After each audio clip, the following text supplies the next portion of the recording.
Okay, welcome everyone to tonight's online information session about the Ocean Reef Marina Improvement Scheme.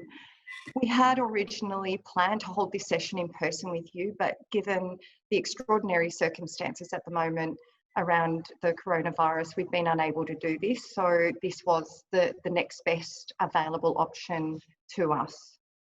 My name is Viv Warren from DevelopmentWA, and I'll be your host for this evening. I'd like to begin by acknowledging the traditional owners of the land on which we are all gathering this evening across Perth. So I'd like to acknowledge the Whadjuk people and pay my respects to their elders past and present. Tonight we've got quite a series of presentations to provide information to you about the Ocean Reef Marina Improvement Scheme and all the associated documents. We're going to start off with an official open by Emily Hamilton, the local member for the city for Joondalup. We'll then hand over to Carl Williams, the DevelopmentWA manager leading this project, to give you an update and overview of the project. We'll then hear from Mayor Albert Jacobs, who will provide a City of Joondalup perspective on the project. And then we're going to hand over to Karen Hyde from Taylor Burrell Barnett, who will talk you through the improvement scheme and the draft design guidelines. Following that, Shay Hatch from UDLA, the landscape architect, will talk to you about the landscape master plan. And finally, we're going to hear from Daryl Patterson from Arup, who will talk to you about traffic and access. At the end of tonight's session, we're going to open up to a panel discussion where we'll address some of the questions that come through tonight. We have received a handful of questions prior to tonight's webinar, and we will expect a whole series of questions that come through. We'll do our very best to filter them through and come up with some of the key questions that we can answer tonight. However, we expect that we're probably going to get a lot more questions that we're going to be able to answer. So if we can't get around to answering your question, we will respond to them following this webinar. But more about that as the information session goes through. So, if you would like to ask a question, please do so at any time. We are receiving them throughout the information session. You do that by going to the bottom of your screen and pressing the Q&A button.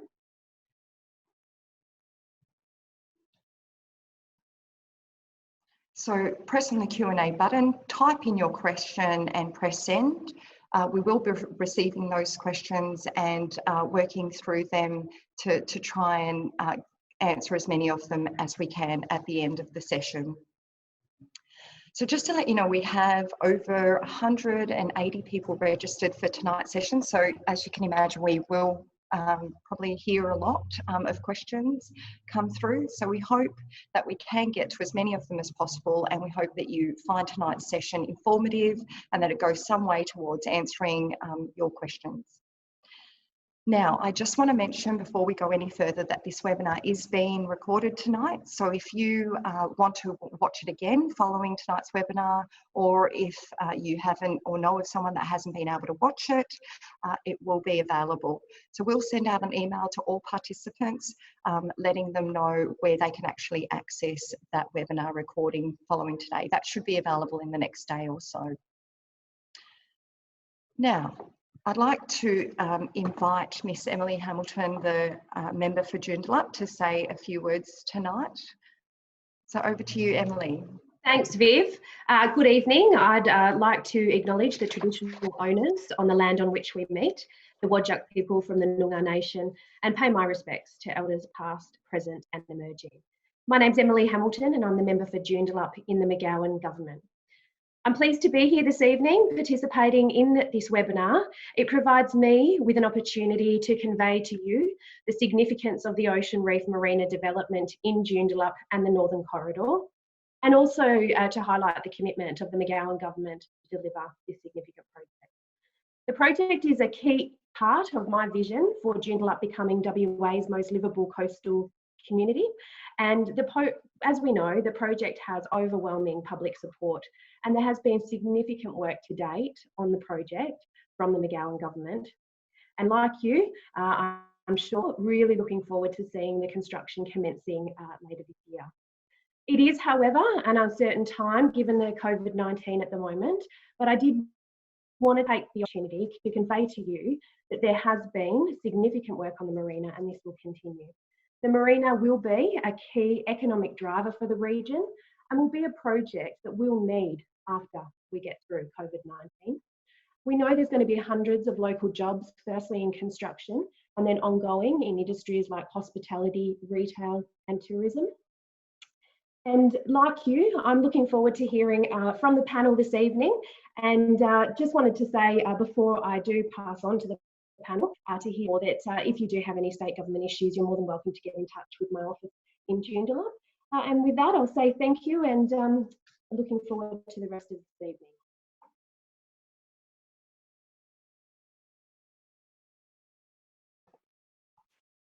Thank you, Emily.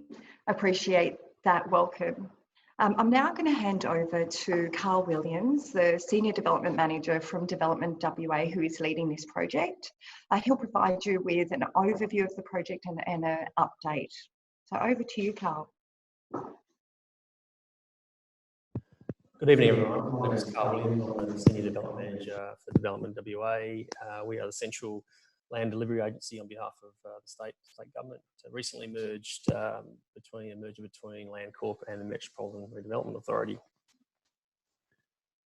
So the vision for the Ocean Reef Marina project is truly mixed-use marina to create a world-class waterfront destination for the local community and also for Western Australia. So mixed use, so there's residential opportunity as well as commercial and business as well, and including boating and marine infrastructure. So truly iconic opportunity which DevelopmentWA is truly privileged to be part of. The way we go about delivering projects is a collaborative effort. So we've got state government stakeholders. City of Joondalup have been instrumental through the life of this project. The Younger Foundation, we have strong governance through this government steering committee as well as local community as well, which is really important. A community reference group, as an example, was formed last year to start to inform the landscape master plan, which we'll discuss a bit later this evening.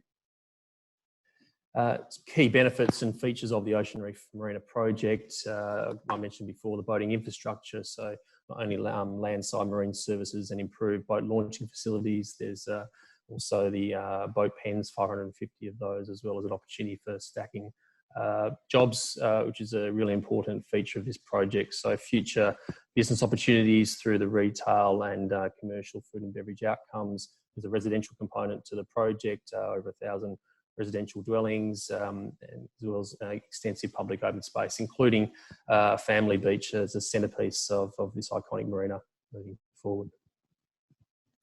The project's had a very long history. As I mentioned before, the City of Joondalup have been instrumental in bringing the project to life. To date, significant state government involvement.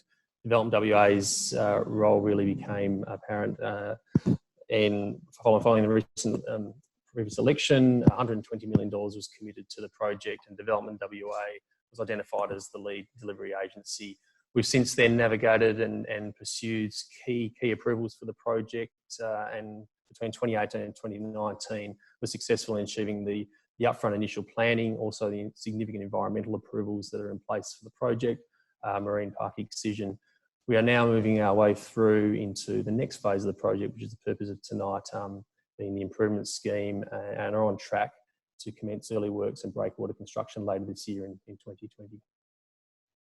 So here's a short summary of where we got to. As I mentioned, the key approvals are in place for the project. We are moving forward and are excited to seek the community's feedback on the improvement scheme, which is that next layer of planning approval before we move into our commencement of works later this year. So thank you very much for this evening.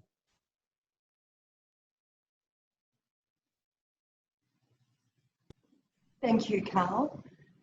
So just a quick reminder to everybody that's joining us, we are already starting to receive questions coming through, so thank you very much. Just a quick reminder, if you do want to submit a question, please go to the bottom of your screen, click on the Q&A, type in your question and press send. We will be taking questions throughout the session and then addressing them at the end of all the presentations during our panel discussion. So I'd now like to introduce Mayor Albert Jacobs to give you a perspective from the City of Joondalup on the project. So over to you, Albert. Thanks very much, Viv. Just like to start by saying I can't thank everyone who's taking part in this tonight enough.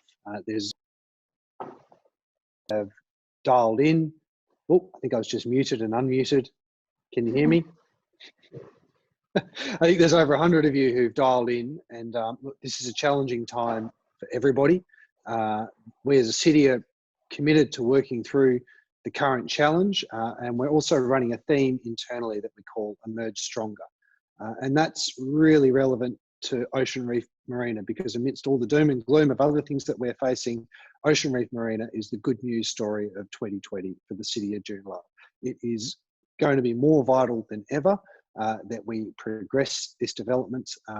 We're going to need some large infrastructure projects for the jobs and growth that they bring out the back end of this, and to have the marina sitting here largely with all of its approvals in place, ready to go, is just so good for this project. I can't emphasize enough how much support this has had from people in our community over well over 15 years now. We just simply wouldn't be at the point that we are without the support that we've had up until this point. In February this year, Joondalup Council approved a development application that's going to allow the early works for the Ocean Reef Marina to proceed in the coming months. Those early works, you're going to see, first of all, an extension from Hodges Drive to become the main access road into the new marina, and a realignment of boat harbour quays.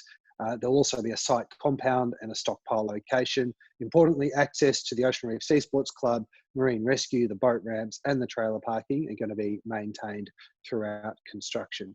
While the city has long championed this project, and we've put a lot of time, effort, resources and engagement in to getting it to the point that it has been in recent years, we've also recognised that to deliver this project, we need to partner with people who have credibility and experience in delivering projects of this scale. DevelopmentWA were the ones that we identified some years ago that we were keen to partner with.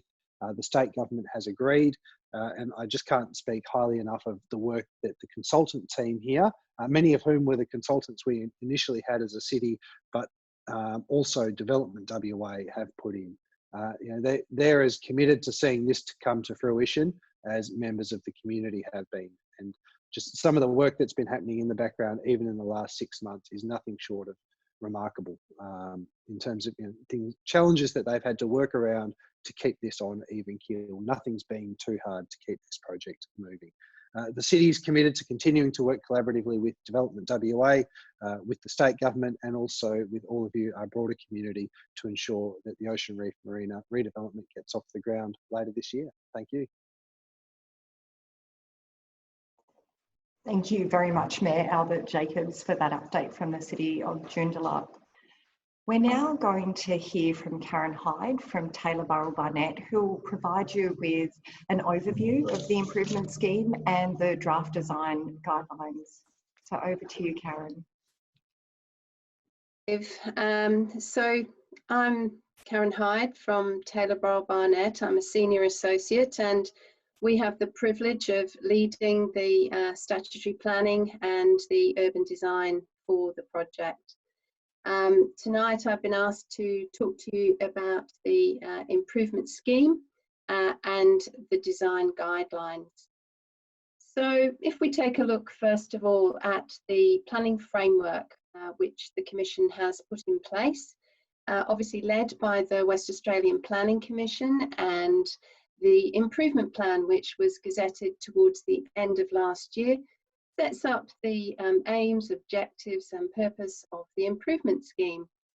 So the improvement scheme has been prepared and is currently the subject of advertising, and also supporting the improvement scheme when it is finalised will be a set of design guidelines which will deal with field form, local development plans which will deal with very important site-specific guidance, and a series of local planning policies.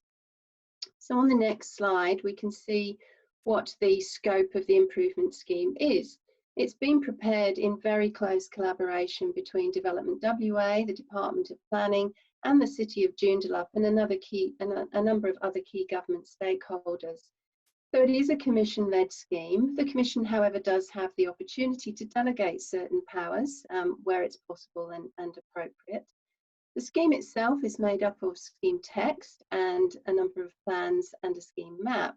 It's supported by a scheme report, which sets out effectively the rationale or an explanation of why the scheme has been prepared in the way that it has and why it has the contents that it has. It's also a summary of a number of technical appendices. The technical appendices, some will be very familiar with these. They're very similar to the ones that supported the Metropolitan Region Scheme amendment and the Public Environmental Review. They've obviously been updated to encapsulate the current concept plan and those matters that we were asked to review going forward. The detailed guidance is very closely aligned with the SPP7 Design WA, which is part of the state framework, and that's effectively made up of design guidelines, LDPs, and planning policies. Then the next slide, we can see what you'll find when you enter the Commission website. The left there is the statutory legal document, the improvement scheme. In the centre, you can see that in a minute. And then to the right is the scheme report. So moving on to the next slide. The improvement scheme, it's important to note this isn't like a local planning scheme. It's precinct based rather than based on a number of zones. This basically provides for innovation and flexibility and the uniqueness of a marina of this nature, a mixed use residential marine enterprise marina. It's specifically therefore and written in a bespoke manner to support that. It does, however, have reserves for parks and recreation, public open space, waterways within the marina breakwaters, and public purpose areas, which of course is predominantly the Water Corporation area, and the essential roads. There may be other smaller, lower key roads within the precincts, but at the moment the scheme map only shows those essential, critical parts of the network. And the 4 precincts are the residential precinct to the north, the mixed-use waterfront and recreation precinct, otherwise nicknamed the MUP, in the centre, and the marine enterprise precinct to the south. And then we have the waterways within the breakwaters. On the next slide, we can see that within each of the precincts, there is a further breakdown into sub-precincts, which is based upon the characteristics and the function of the various sub-precincts. For example, there's an area specifically identified for the club. There's also an area specifically identified for the boat ramps and for the trailer parking. And some of the characteristics in the central mixed use and residential areas might relate to those developments associated or interfacing with parkland, or interfacing near the waterfront, where particular criteria have been put in place. The primary controls within the scheme are basically building height and site planning, and that is to do with certain orientation or certain location of key developments. So in the next slide, we can see that this is the process that we've been going through. So on the left, we can see the documents were submitted to the Commission in December. Obviously, the Commission has considered those and approved them for the purpose of advertising, which is the process that we're in the midst of at the moment. That will run through till the end of June this year, a 90-day statutory public period. And the improvement scheme at this point, therefore, is being formally advertised to get the benefit of your thoughts and considered submissions. The supporting information, the scheme report, technical appendices, and draft design guidelines are there to assist you in your understanding, and they're there for information. But obviously, if there are points that you wish to raise, by all means do, because it's very important that we're able to consider those in the process of finalising those documents as we go through the year. Once the formal advertising has closed at the end of June, then the Department of Planning will take a few months to consider all of those submissions and make its assessment on any changes that need to be made to the scheme. Recommend those to the Commission, which in turn will recommend to the Minister the scheme that is worthy of adoption, approval and Gazettal. We're hoping that the Minister for Planning will be able to move the scheme to Gazettal in about the third quarter of this year, and that would allow us around about the end of this year to put forward any policies and the redrafted design guidelines for formal consideration, and we'll come back obviously and talk to you at that point again. So we anticipate that the design guidelines and policies would be probably adopted in the new year of 21.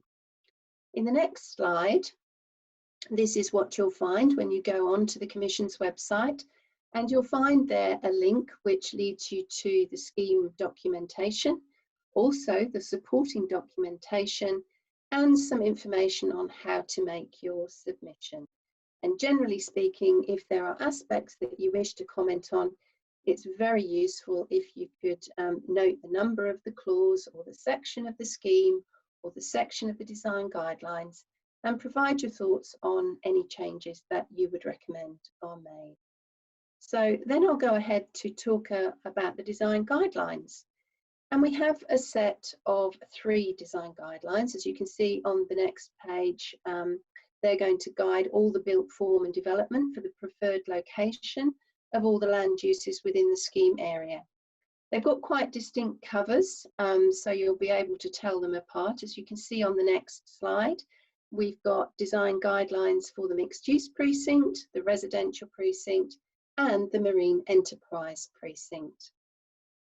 And next we can see that the contents of the schemes, they're fairly consistent in terms of their scope, but different in their detail. We have vision, aims and objectives. We have site context and description of the desired character across the whole precinct and within the sub-precincts, remembering that these design guidelines will be read by developers, people who wish to purchase land and build their own home or their own office, people who wish to invest in the area and businesses. So this will tell them what they can do in the area. The primary controls in the design guidelines provide information on height and setback, lot ratio, and in some cases even sets out what the appropriate building depth and the separation between various building areas should be. There's also information about how to site the development or the built form on the lot, and how to be site responsive in that design, which is all important given that we have a marine environment, and we've obviously got ventilation and climate controls and sustainable outcomes that we want to achieve. We go on to talk about the designing of the building, which specifically provides for climate and energy responses, where to plant your trees, how to get that all important deep root zone, how to build for adaptability and universal design so that this development will last a long time into the future and people can live there for practically the whole of their lives. Where necessary in key gateway locations, there's site-specific design, and the design review process is also outlined. And as I've said, these are closely aligned with the state planning framework, and we've worked collaboratively with the Office of the Government Architect to prepare these. So in the next slide, this just gives you a little bit of an idea about the flexibility that we've built into the scheme and the design guidelines. In the residential precinct, we've taken care to consider the long views and the essential vistas for established residents, but also for future residents in the area. So we're future-proofing. We've given basically guidance on the building envelopes, and within those, there's an opportunity to develop a range of residential typologies. We're incentivising the deep root zones and the opportunity for tree planting. And obviously it covers a range of densities from the medium to the high. In the mixed use area, the land uses apply across the whole precinct, but there is a guide to consolidate the retail and the commercial land uses within the village centre. There's obviously limitations on floor spaces to make sure that this development is compatible with the other centres within the city, and also to limit the extent of single tenancy so that we have a great high street rather than an enclosed shopping mall. So we get that sense of vibrancy and activation. And we're continuing our dialogue with the City of Joondalup to ensure that the parking ratios are appropriate. And as I've said, that will come forward in a policy as we move through the course of the year. And in the Marine Enterprise Precinct, which is really where all the workings of the marina will go on and the clubs will be located, we're obviously encouraging quality development, but opportunities for enterprise and innovation. And so the primary controls there are relatively limited, but we're working closely with the Department of Transport to ensure that, again, we're future-proofing the area using their experience in similar developments. So next, just quickly, there are criteria for design excellence. Obviously, this is going to be a world-class marina. This is set out in the design guidelines for just a few key sites where they're landmark locations. We're really looking for very high quality development which encapsulates the whole of the building and not just the exterior facade. We're looking for sustainability measures and adaptability. We're looking for benefits for public and private spaces and communal spaces. And we're looking for very distinctive and memorable developments.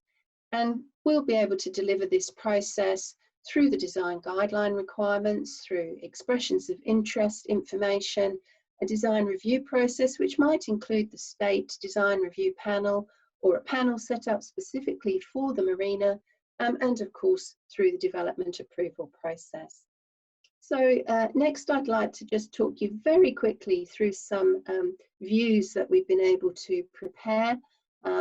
At the top of each of these suites of views, you'll see the existing vista, then what we showed you in the 2018 master plan, which was at the community open day that many of you will have attended, and how we've adapted and evolved the development to take account of some of your considered thoughts now in 2020. So this view is taken from Resolute Way, looking down towards the marina and the ocean.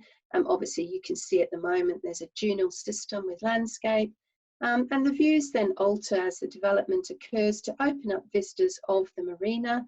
You'll be able to glimpse the marina with the boats and still retain the views of the horizon. And certainly you can see between the two 2018 and 2020 views, there's not a great deal of change because the development is quite carefully nestled into the landscape.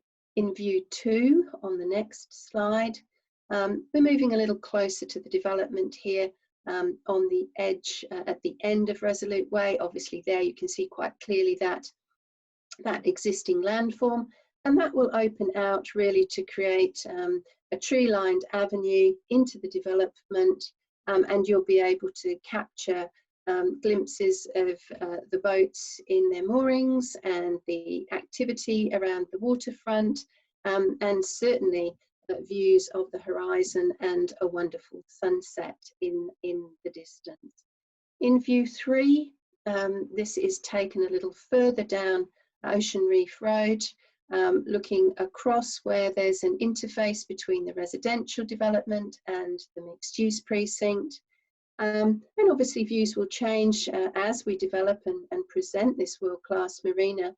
But I think importantly here you can see that in 2018, where we had some fairly large buildings of around 9 stories in the middle of the mixed-use precinct, we've been able to reduce those and redistribute some of the height, so lessening the impact and creating a much more moderated skyline, which opens up a much wider view of the ocean horizon and all of the wonderful sunsets that we'll see.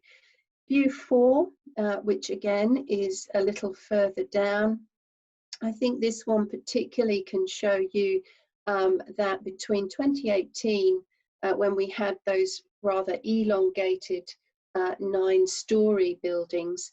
Now where we've got the variety here of 4 and 6 and really only quite a small proportion at 9 stories, where the design guidelines are encouraging a fairly elegant built form to occur, how that horizon has changed and how improved the skyline is in that area. And it's a much more undulating and moderated skyline, you can see. Then in view 5, we can move a little bit further down here. We're actually moving into the entry, the main extension of Hodges Drive, and we can see here the fairly grand boulevard with Norfolk Island pines emerging. As Mayor Jacob said, you'll start to see the realisation of some of this before the end of the year as the early works start. And again, I think quite a telling comparison between 2018 and 2020, where we can see the reduction of that 9-storey development to something which ultimately gives you views of the horizon through as you enter into the heart of the marina.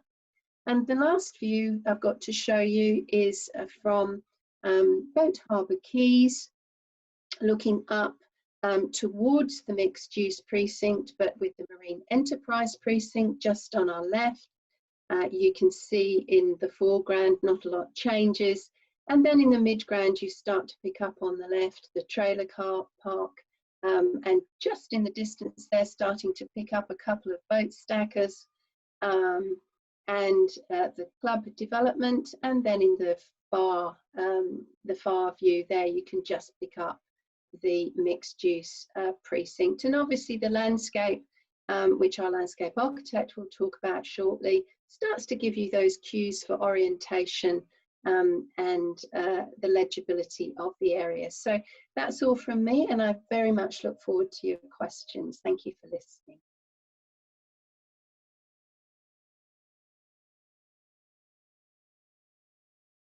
Thank you very much, Karen.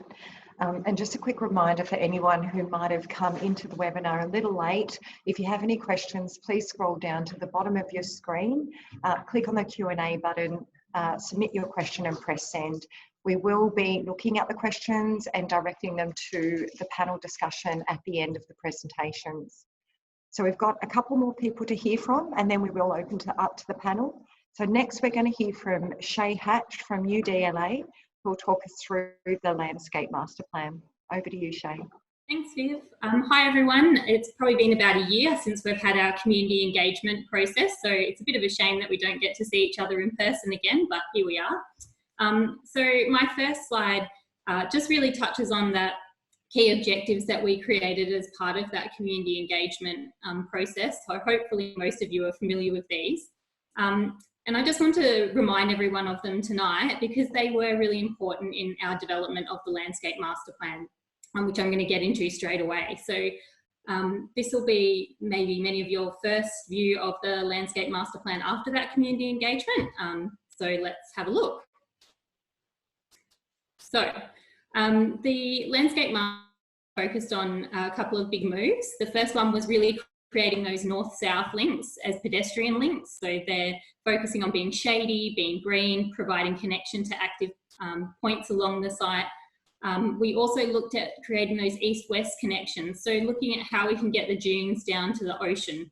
And they're through really big boulevard roads, through our parks, and as well as creating green links where we have to have big areas of pavements, such as the car parking for the ramps. So looking at as many trees as we can in that area. We've also focused on creating really strong landscape throughout the streets. That was in response to some of the queries we had about the varying types of built form through the development. So along with the design guidelines, we're also trying to create a precinct with really strong landscape streets that will connect the site, sort of using the landscape as a bit of a glue for the development. And we've also focused on dotting those active commercial community use spaces throughout the whole project so that there's really an activation through the whole north-south of the development. So the key features, I'll talk about them in the 3 zones that Karen touched on. So to the north, we've really got that community space. So we're looking at really big parks. They're going to have community sort of use, so more family-based playgrounds, barbecue areas. We're going to focus on keeping them protected from the wind, local cafes, and obviously those real strong connections down to the promenade. In the central area, we've obviously got the 2 piers. In between those is a sort of civic space. There'll be lots of alfresco dining through there. We're focusing on keeping some of those spaces in the buildings that are orientated to protect you from the wind, so you can enjoy a beer or a wine when we're allowed to again, outside in the afternoons. And then obviously we've got the beach in the central area. You will be able to see that we've included a pool that was based on some really strong feedback we had from the community. So we're really excited to be working on detailing that over the last 6 months and over the next few years.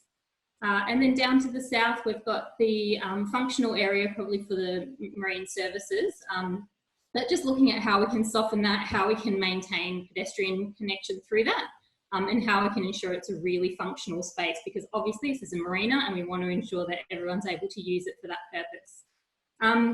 So you're probably all wondering what it's going to look like. We got a lot of feedback that everyone wanted this to feel really like Ocean Reef, and we couldn't agree more. A big focus for our team was that this space would be a celebration of West Australian marine culture.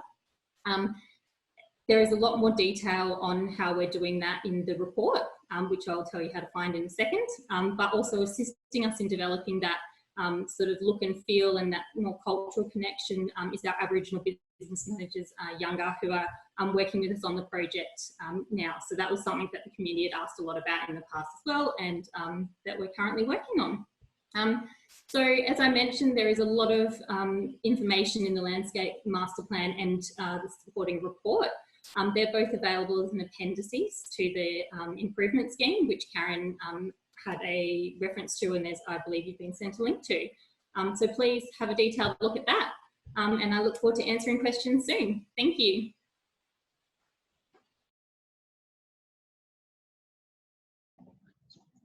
Thank you very much, Shay. I just wanted to let you guys know that we are receiving a lot of questions. We've received over 50 questions so far. We will try to get to some of those key questions at the end of the next presentation, where we'll open up to a panel discussion. But just a reminder that if we don't get to answering all your questions, in fact, we know we won't because there's over 50 of them, we will get around to answering all those questions and providing you all with a response to those questions following the webinar. Okay, we're going to hear from one more person, Daryl Patterson from Arup, who's going to talk to you about traffic and access. I know a lot of you have had questions about traffic over time, so this is Daryl who'll give you some of that feedback now. Over to you, Daryl. Thanks, Viv. So look, I thought I would run through a bit of the process we've been on, the journey we've been on in terms of the transport assessment. And for those of you who aren't familiar with, I guess, a typical process.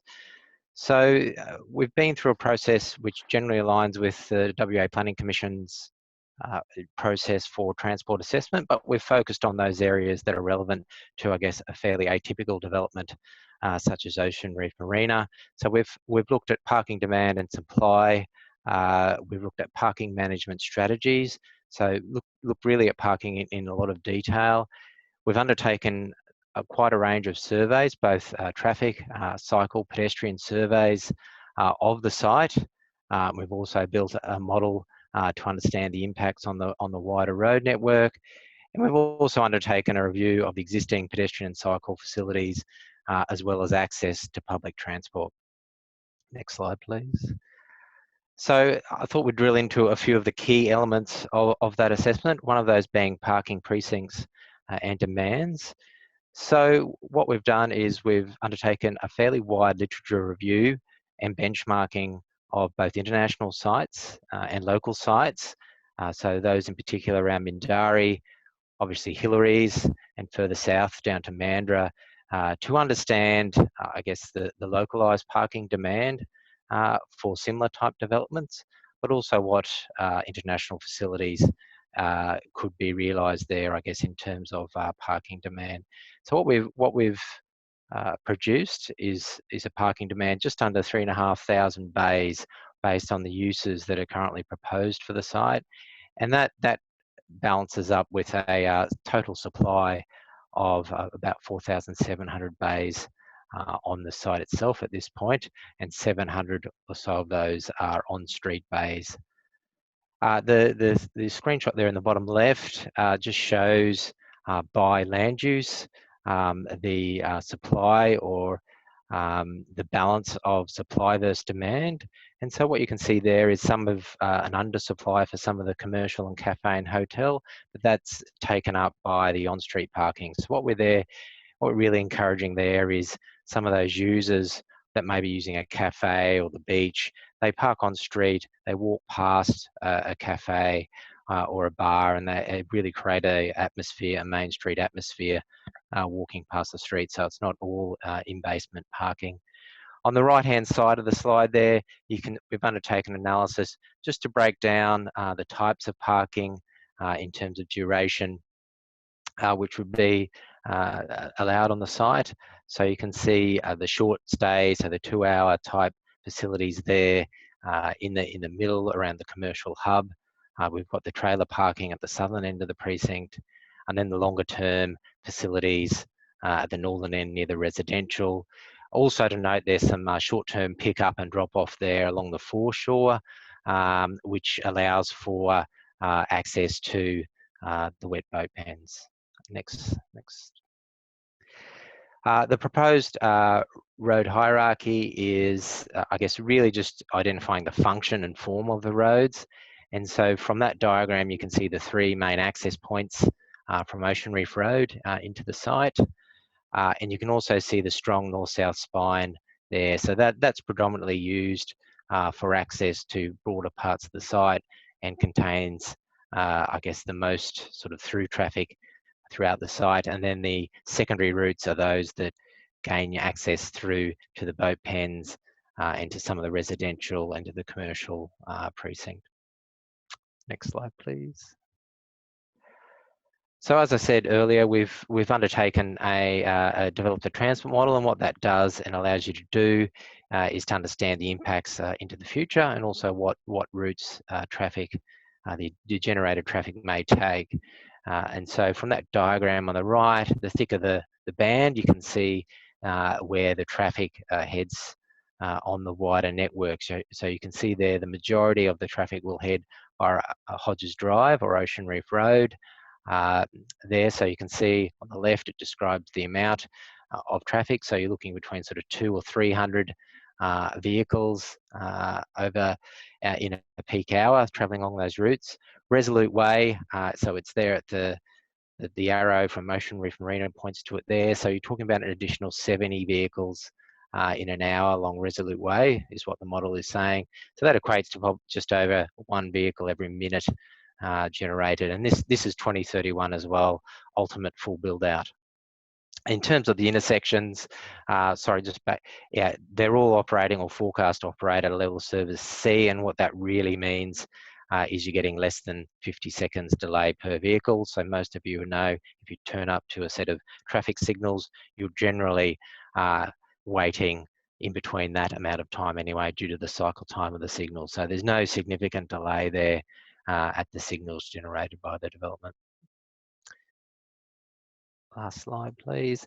And summarising, as part of the project, there are some key upgrades though we're recommending, and some key transport elements we're recommending as part of the transport assessment. That includes road upgrades, so the extension of the 4-lane section of Ocean Reef Road to Hodges Drive with a dual-lane roundabout, which is currently a single-lane roundabout. So what that really does is provide the capacity at the southern end of the precinct, where most of the trip generation occurs anyway, to encourage that traffic to utilise and to attract that traffic to utilise Hodges Drive and Ocean Reef Road.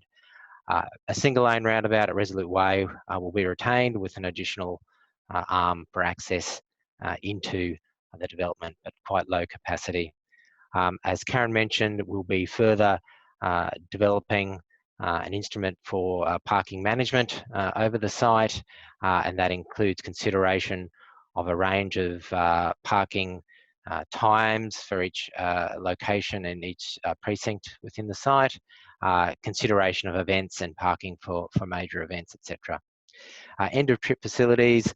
As you know, this site has a lot of cycle traffic through it on the current coastal path.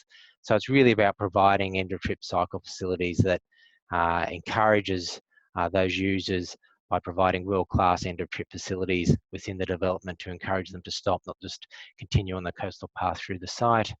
And furthermore, public transport integration into the site by rerouting bus route 460 through the site to encourage public transport usage from the Joondalup Activity Centre over to the east to the site. And that's it for me. Look forward to your questions.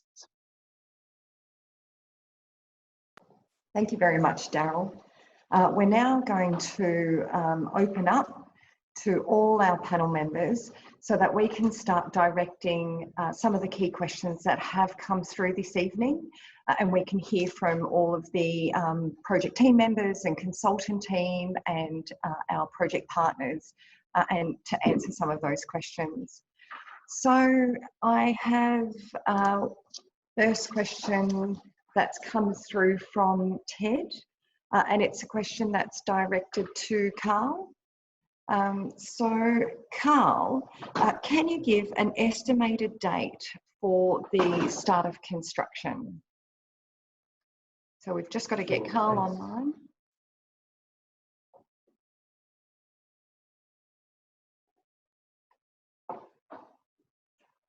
Just a moment, everyone.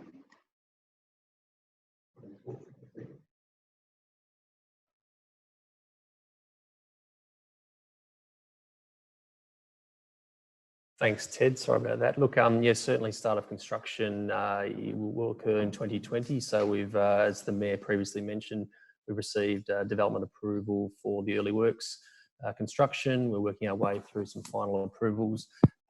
Tenders for that construction closed yesterday, actually. So we're going through an assessment process with the target to commence construction mid this year. Following that will be the main breakwaters construction, again targeted for later this year, and design development as well progressed. Thanks, Carl. We've received a question from Moira. As a resident, how will you manage dust during clearing? Yep, dust control, that's always a significant and sensitive issue, and one that we take very seriously. So what we will need to adhere to our construction management plans. So the early works development approval I just mentioned had a condition on that planning approval for a construction management plan, as well as dust. So that is a key component. So the contractor that's ultimately awarded the contracts will need to adhere to serious or significant dust suppression measures throughout the construction life cycle. Thanks, Carl. I just want to add to the response that we're also going to be looking at forming a construction reference group. And the purpose of that group will be to get some key stakeholder and community groups together, along with some immediate residents, to talk to you about the construction approach and to make sure that we're hearing any concerns or issues that come up so that we're proactively identifying them and managing them. And that'll happen throughout the key construction stages of the project. Okay, we've got one last question for Carl. Is the project aiming to get formal sustainability rating? Yes, so we've submitted what's called ISCA, so that's through the Sustainability Council of Australia. So it's a infrastructure rating tool, one of the highest recognised tools in the nation. So we've lodged that submission. We're soon to lodge the planning application for that, and that will move its way through into the design development to ensure that the project infrastructure requirements are built in the most sustainable way we can. Okay, we now have a question from Heather to I suspect, Karen, this might be the best question directed to you. So how high are the proposed high-rise and resi buildings, and have these been altered since we were first asked to approve the plan?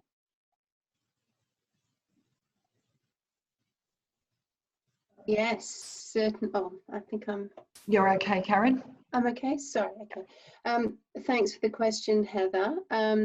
Yes, certainly. Since you were looking at the plan in 2018, as we've said, we've been able to moderate in the mixed-use precinct the area of the proposed 9-storey development, noting obviously that there's a over 20-metre fall of the site from Ocean Reef Road. So a lot of the development will tend to be nestled in the landscape. But I think you can see from the visual analysis that rather than taking up a whole building block, that now we've been able to guide development through the 3D modelling that we've been doing and basing it on the topographical model and taking views from back at the first and second floor of people's homes along Ocean Reef Road, that we've been able to moderate that larger built form and reduce the extent of that in the mixed-use precinct. Generally across the mixed-use precinct, development will be 2, 3, 4, 5, 6 stories with just one area capable of going taller than that, up to 9 stories or meterage equivalent. And in the residential area, again, the majority of development we would anticipate there to be around the 2 or 3 stories, which is consistent with everything we've always told you in that area. There's one small area right down in the lowest part of the site in the northern corner, where we are suggesting that a 6-storey development might be appropriate, subject to meeting all the other criteria within the scheme and the design guidelines. And our modelling shows that very little of that development would actually be seen from Ocean Reef Road, obviously because you've got 2 and 3-storey development in the mid-ground there. Down in the Marine Enterprise precinct, there are height controls on the boat stackers, which are likely to be the largest or the tallest development in that precinct. Thank you, Karen. We've now got a question from Don. Are the areas excised by the MRS, the Metropolitan Region Scheme amendment, that were owned by the city still owned by the city, or have they passed to the Crown? Currently, the land holdings are as they always were, obviously, and land tenure is quite a separate matter to statutory planning. What I can say is that when the improvement scheme is gazetted, it will basically suspend the Metropolitan Region Scheme and the city's local planning scheme. So the prevailing statutory document will be the improvement scheme. In terms of land tenure, obviously to enable this development to occur, there would need to be an assembly of title and land in order to enable the private sector to take part in this development. And that's something that DevelopmentWA, the state government and the city of Joondalup are currently discussing. Thank you, Karen. I've now got a question for Emily. Will state and federal government funding still be committed given the circumstances around COVID-19? Thank you for the question. Yes, the state government has committed $120 million for the project. That money has been committed. And, you know, we have talked around it before. It's a very uncertain time at the moment, given the COVID situation, but we're committed to the delivery of this project for a whole host of reasons. And one of them is making sure we've got a project that we can get going post-COVID and making sure that the jobs that come from that are available for local residents in the Northern Corridor as well. So thank you. Thanks, Emily. We've now got a question for Shay. So, Shay, is there any detail on the location for the ocean pool? We know there's a lot of interest in the ocean pool from the community. So this question's about, is there any further detail about the location? Yes, so you will see it on the master plan, and especially if you look at the report, there's a more detailed plan around the beach. So it is near the beach. Yeah, you'll be able to see it right up as we move forward there. And it is just to the south of the pier. So yes, that's where it is, in the beach location, and it will have access to those piers for some of the commercial uses, and as well as the beach. And will there be a fishing platform for disabled and children? And that's a question from Carolyn. Yes, thank you. We are looking at locating one to the north. Obviously, the key, we really need to consider the wave action so that it's safe to use, but it will be located on the north side of the breakwater, and we'll have access to parking and other facilities to service it. Thanks, Shay. Just one more question. And just to remind everyone, we have received a lot of questions. We are going to continue to direct some of the questions to our panel, so we might go a few minutes over. However, we will probably need to wrap this up at about 8:10. So time for a few more questions, and then we will then get back to all the questions that have gone unanswered this evening. So final question for you, Shay, is there any dog-friendly areas? Yes, obviously on lead and off lead are two different considerations. Certainly on lead, we've looked at creating, as I said, those north-south pathways, so ensuring that there's pedestrian movement through the site and making those really nice and wide so that we can have that mix of uses from dogs on leads to kids on bikes and those faster riders without causing problems.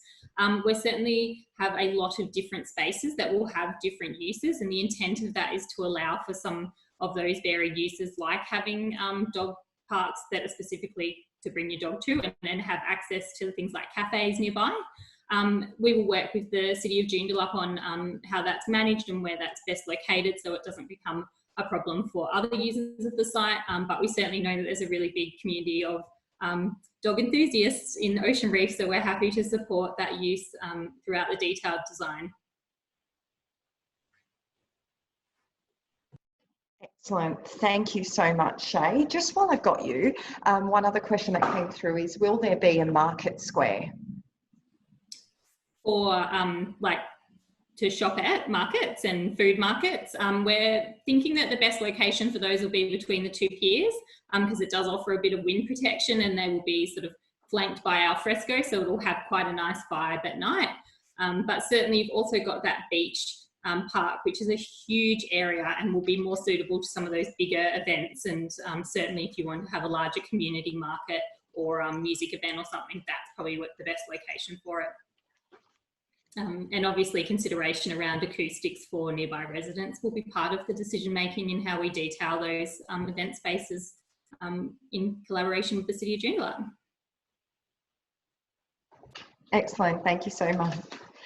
Okay, we have a question here by Travis, and the question is, are you planning on using any smart city technology in the marina? So this is a question for Carl. Are we planning on using any smart technology in the marina?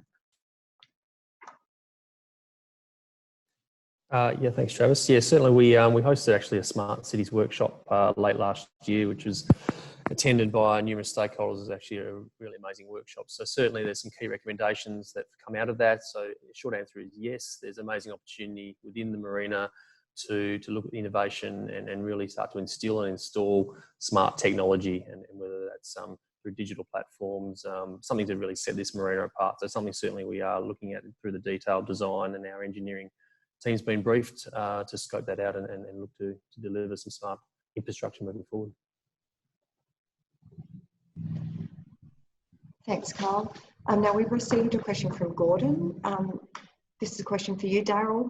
Daryl spoke of public transport route 460, but why not a CAT service to encourage public transport?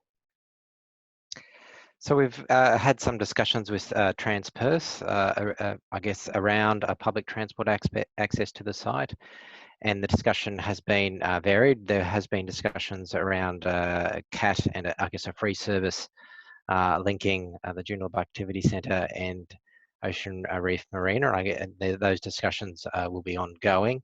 At this stage, we've come to an agreement of redirecting the 460 as the most pragmatic view, but that's not saying other options won't be considered in the future.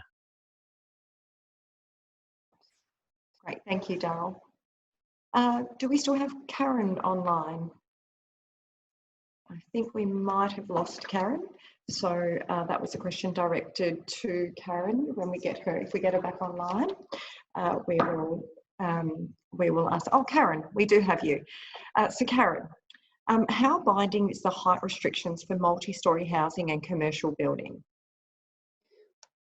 Okay, that's a very good question. I don't know who put that question, but it's a very good one. We've taken the step to include maximum heights on the plans in the improvement scheme. So the improvement scheme sets those limits, basically. And the way that those heights are formulated are then informed by the design guidelines.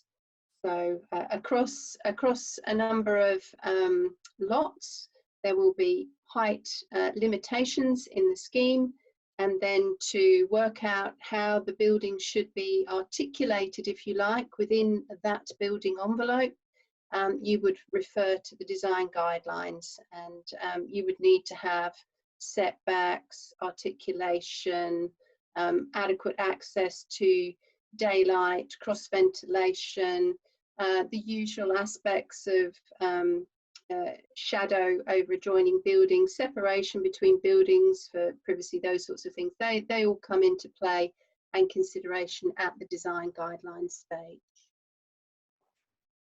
Thank you, Karen. We've got a question for Carl. This question's come through from Steve. How many trailer car parking bays are supplied compared to what is currently at Ocean Reef? Sure. So, and Genevieve will be able to correct me here, but certainly in terms of what's supplied on site, we've got just over 400 in terms of the reconfigured boat launching facility, which is significant and meets Department of Transport's parking needs for boat ramps, the eight ramps. At the moment, currently on site, I believe it's about 130 to 150. So certainly significantly more boat trailer bays and parking associated with the scheme and the revised concept plan. Genevieve, just checking, is there anything you want to add to that? No, that's correct. At the moment, there's around about 157 bays. So the new development will provide substantially more bays. And it's been discussed with the Department of Transport, and they're very happy with the number of bays that are being provided. Excellent. While I've got you, there are some questions that have been directed to you or to the City of Joondalup. The first one is, how will the development affect council rates? I might actually defer that one to Mayor Jacob if I could. Mayor, would you be prepared and happy to answer that one? Yeah, I'm happy to jump in on it. Obviously, there are new rates that come in with the development, but at the same time, there's new expenses that come with that. So there'll be roads, there'll be parks, there'll be other infrastructure that we have to support. So while there is a slight advantage for the city in getting new rates in, we obviously have to spend at the same time. So it's also important to note that the city so far has spent about, I think, 5 or 6 million getting the project to this point. So even though it is slightly rate positive for us in the early years, we see that as a way to recover some of those funds too. Thank you. There is one more question for the City of Joondalup. So Albert, we might start and you can defer to Genevieve as needed. Will there be any measures to prevent people using the streets in the existing residential area for parking? that's always an option. At the moment, I think the parking planning is quite good, and that would be many years away before we'd even have to consider that. If it becomes a challenge, we can address it, yes. We have similar challenges generally around train stations now. We usually come up with a tailored solution for those areas. So if a problem emerges, we have solutions that we can tailor to local situations. You know, for example, if there's a problem there, it's unlikely to be a problem during the week. It'll probably only occur on weekends. There'll be tailor-made solutions if a problem emerges. Thank you. So this question is for Daryl. Daryl, it's a question from Claire. Why not discourage Resolute Way as a main route, instead using Ocean Reef Road and directing to main roads? Yeah, so what we've tried to do is a bit of the carrot, I guess, rather than the stick, so to speak. So what we've done is encourage traffic to travel via Ocean Reef Road and Hodges Drive by providing a much better level of service, high capacity roads, I guess, to travel out through those two precincts. Resolute Way does provide some connectivity to, I guess, the local, particularly the Beaumaris residential precinct as well. So there is some need for a level of connectivity there. I guess at this stage, the approach has been really encouraging traffic through, I guess, better journey times through the southern end of the proportion. We must remember that the majority of traffic generation, including boat trailers, are all at the southern end and easily accessed via Hodges Drive roundabout. Thank you, Daryl. Now we've got time for 2 more questions. The second last question is a question for Karen. Karen, this is a question from Sue. Why haven't we heard any consideration for the environment? Thanks for that question, Sue.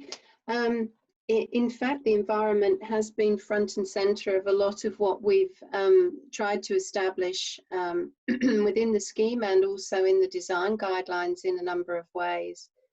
You might recall that when the Metropolitan Region Scheme went through its process, it was supported by a public environmental review, which considered all aspects of the environment on the coastal side. There was also supporting the MRS, what's called a negotiated planning outcome, which considered matters on the land side associated with the Bush Forever site, offsets for that, and also rehabilitation opportunities, which will be developed as the project is. So all of that underlying environmental analysis has supported equally the development of the improvement scheme. More recently, when there have been redesigns of the breakwater opening at the channel entrance, that information has been updated, and we actually have achieved a section 45C, which is a note that the plan has changed and that all of those environmental requirements can still be met, and that the development still meets all of those assessments that the EPA has gone through.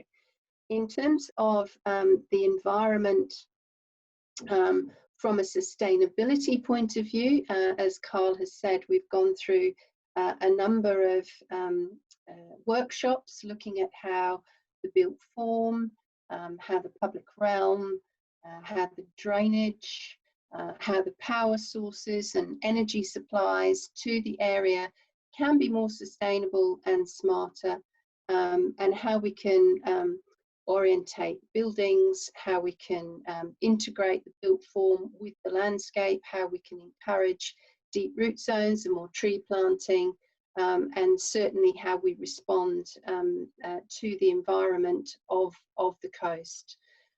So both from a point of view of the natural environment and the built environment, I would have to say that that's been a key consideration.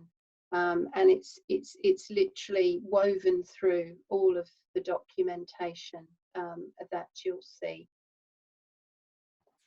Thank you, Karen. I just want to ask Carl, is there anything you would like to add?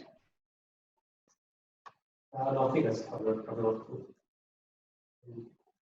I think that's covered off in terms of the environmental review in regards to marine site and what Karen just mentioned in regards to land site. I mean, the only thing I would mention in terms of the extensive work we have gone through is in regards to the breakwaters. There's been a minor modification to the breakwaters to really enhance that navigational safety into the entry. That's included substantial modelling, physical modelling over in Sydney, which has gone through the most detailed modelling available in the country to improve up the detailed design of the breakwaters. So certainly that's also been considered by the Environmental Protection Authority here in Western Australia and supported as well. So, yeah. Excellent. Now we've got time for one more question. We've received numerous questions by several people, so we've just summarised it into one question. What is happening with the Sea Sports Club? So I think this is a question for you, Carl. I'll take that one. Yes, so certainly the Sports Club, along with the RSL, Joondalup City RSL and Marine Rescue Whitfords are key on-site tenants and stakeholders as part of this project. So we've been working very closely with those groups in regards to the relocation of those facilities into their ultimate new location in the south of the project, so close for the Sea Sports Club in particular, close to the boat launching facilities and as far west as possible and close to the opportunity for future pens, which the club obviously seeks to have into the future. So there's a site that's been identified to the south. The club are comfortable with the site there in regards to what the area that it is, and we'll be able to achieve a new facility. And again, working very closely with them moving forward in terms of managing that relocation. Great. Thank you so much, Carl. Now, just before we wrap up, give our thank yous, I just want to ask, does the panel want to say anything that's outstanding in response to any of the questions? Great. Now, I just want to say thank you so much for listening in tonight. We know we've gone over time. We did want to go through the volume of questions that have come through, at least try to touch on them. There are still some outstanding questions which we will look at following the webinar and we will respond to. So everybody that's participated tonight will receive an email following this webinar with a link to the recording and in due course a response to the key questions that have come through this evening. Thank you so much to all the panelists and to the broader community. We hope that tonight you've received a little bit more information about the project and have found it informative. Please take care of yourself, especially at the moment in these challenging times. So thank you again, everyone, and we hope you have a good night.